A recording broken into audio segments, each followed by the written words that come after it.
Hello friends, good morning. Today our topic is partnership, change in profit sharing ratio. अपन इसमें कर रहे हैं क्वेश्चन नंबर 41। इस क्वेश्चन में खास बात ये है कि यहाँ पे किसी भी एसेट्स और लाइबिलिटीज़ की वैल्यू जो है वो चेंज नहीं करनी। नई बैलेंस शीट बनानी है अपने को with old book values. Revise value को आपने नई बैलेंस शीट में नोट नहीं करना है। इससे पहले अपने देखा था कि कुछ एसेट्स और लाइबिलिटीज़ की वैल्यू चेंज करनी है और कुछ की वैल्यू चेंज नहीं करनी, तो उसमें कैसे एडजस्टमेंट किया था। अब यहाँ पे है कि किसी भी एसेट्स और लाइबिलिटी की वैल्यू चेंज नहीं करनी है, balance sheet with old values यहाँ पे। इसलिए मैंने बैलेंस शीट यहाँ पे पहले पूरी बना रखी है।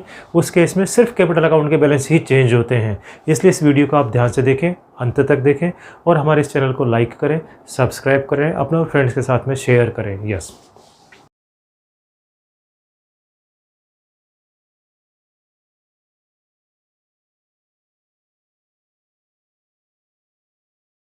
क्वेश्चन नंबर 41 ये कह रहा है P Q R the partner sharing the profit and loss in the ratio of 5:4:3 on 31st March 19। Their balance sheet as follows: sundry creditors, outstanding expenses, general reserve and capital account, cash at bank, sundry debtors, stock, furniture and plant and machinery.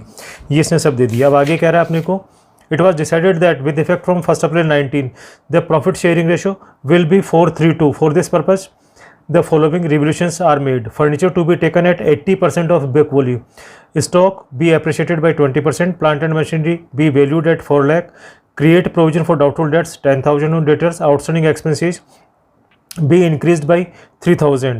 The partners agreed that altered value are not to be recorded in the books. Altered value मतलब revise value जो है books में record नहीं करनी है।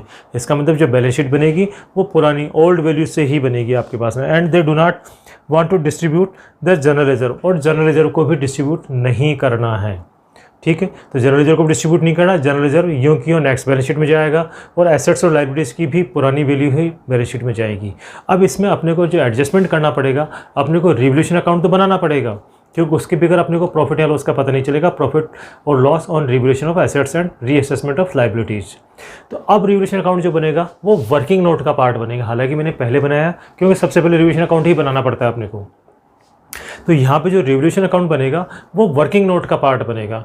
आप working note में बनाए इस रिवोल्यूशन अकाउंट का, बनेगा वैसे ही जैसे अपन बनाते आए हैं, लेकिन इसके लिए कोई जनरल एंट्री पास नहीं होगी। रिवोल्यूशन अकाउंट जो वर्किंग नोट में बनाते हैं उसके लिए कोई जनरल एंट्री नहीं बनाते हैं। इसलिए रिवोल्यूशन अकाउंट बनाते हैं सबसे पहले और फिर अपन जनरल एंट्रियों का क्या एडजस्टमेंट बैठता है वो देखते हैं अपन। यस, ये कह रहा furniture taken 80% of its book value. Furniture है अपने पास में 60,000, 20% लेस हो जाएगा। ये 80% बुक वैल्यू पे लेना है, इसका मतलब 20% लेस, तो 60,000 का 20% 12,000 रुपये का लॉस हो जाएगा। यहाँ पे 2 फर्नीचर 12,000 रुपये का लॉस हो गया फर्नीचर में। फिर अपने को कह रहा है आगे ये स्टॉक एप्रिशिएटेड बाय 20%। स्टॉक को बढ़ाना 20% है। स्टॉक है 3 लाख रुपए का, 20% 60,000 रुपये से बढ़ जाएगा। ये स्टॉक बाय स्टॉक 60,000, 20% एप्रिसिएशन करना, एसेट्स बढ़ गई, प्रॉफिट हो गया अपने पास में। फिर कह रहा है आपके पास में plant and machinery valued at 4 lakh. Plant and machinery की नई वैल्यू दी है 4 लाख रुपए। पुरानी वैल्यू बुक वैल्यू है 4,20,000 और नई वैल्यू है 4 लाख। इसका मतलब 20,000 रुपये से कम हो गई प्लांट एंड मशीनरी, लॉस हो गया। 2 प्लांट एंड मशीनरी 20,000। देखो अपन नई बैलेंस शीट में नहीं लिख रहे हैं क्योंकि यहाँ इसको अपन रिवोल्यूशन अकाउंट वर्किंग नोट बना रहे हैं, या इसको कह सकते हैं मेमोरेंडम रिवोल्यूशन अकाउंट। इसको मेमोरेंडम रिवोल्यूशन अकाउंट भी कह सकते हैं, लेकिन बनेगा वर्किंग नोट में ही है। ये वर्किंग नोट में ही बनेगा, ध्यान रहे। मेमोरेंडम कहो या सिंपल रिवोल्यूशन अकाउंट कहो, क्योंकि आरबीएसई में मेमोरेंडम रिवोल्यूशन अकाउंट बुक्स में बनाते हैं। कभी कभी मेमोरेंडम रिवोल्यूशन अकाउंट की भी जनरल एंट्री पास करते हैं और बुक्स में बनाते हैं। इसलिए ध्यान रखें, यहाँ पे अगर आप मेमोरेंडम भी लिख रहे हो तो भी वर्किंग नोट में बनेगा। कुल मिला के रिवोल्यूशन अकाउंट वर्किंग नोट का ही पार्ट होगा, आंसर का पार्ट नहीं होगा। Create a provision for doubtful debts 10,000 on debtors. Debtors के ऊपर प्रोविजन होगा 10,000 रुपये का, तो 2 प्रोविजन फॉर बैड डेट्स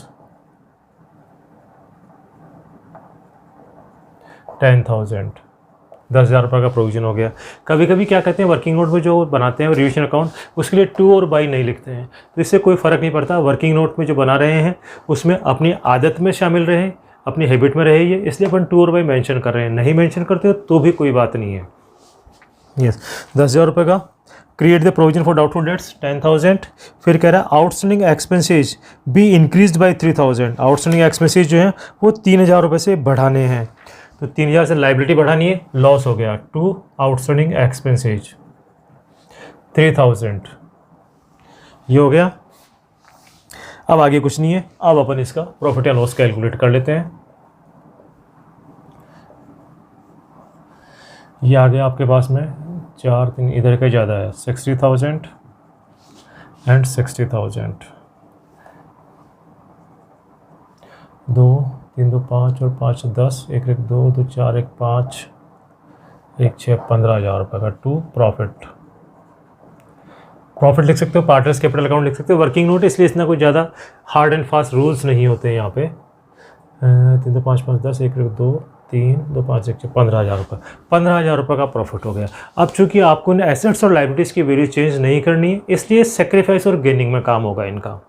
अब प्रॉफिट हुआ तो पार्टनर्स कैपिटल अकाउंट में क्रेडिट साइड में जाएगा 15,000 रुपये, यह पार्टनर्स कैपिटल अकाउंट के क्रेडिट का आइटम हो गया।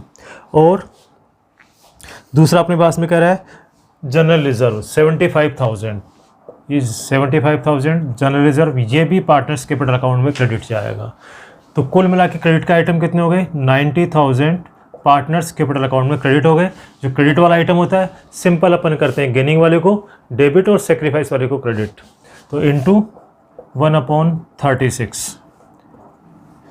90,000 को अपन दोबारा लिख लेते हैं अपन। अब मैं थोड़ा सा यहाँ पे इनको मिटा देता हूँ मैं।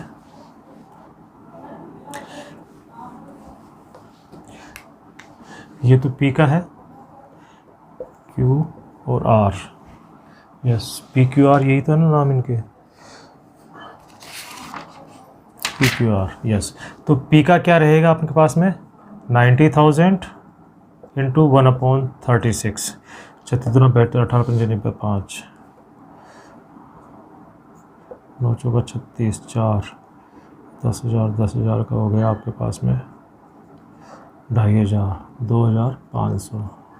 और Q का कुछ भी नहीं है, R का भी वही 90,000 1/36 2,500 रुपये। इस तरह से 2,500 रुपये इसका गेन है, ये डेबिट होगा, और सेक्रीफाइस है ये डेबिट होगा। एंट्री क्या बन जाएगी आपके पास में, सिंगल एंट्री जो बनेगी एडजस्टमेंट की बनेगी, R कैपिटल क्रेडिट सेक्रीफाइस है, और P capital debit, P capital debit to R capital 2,500 रुपये।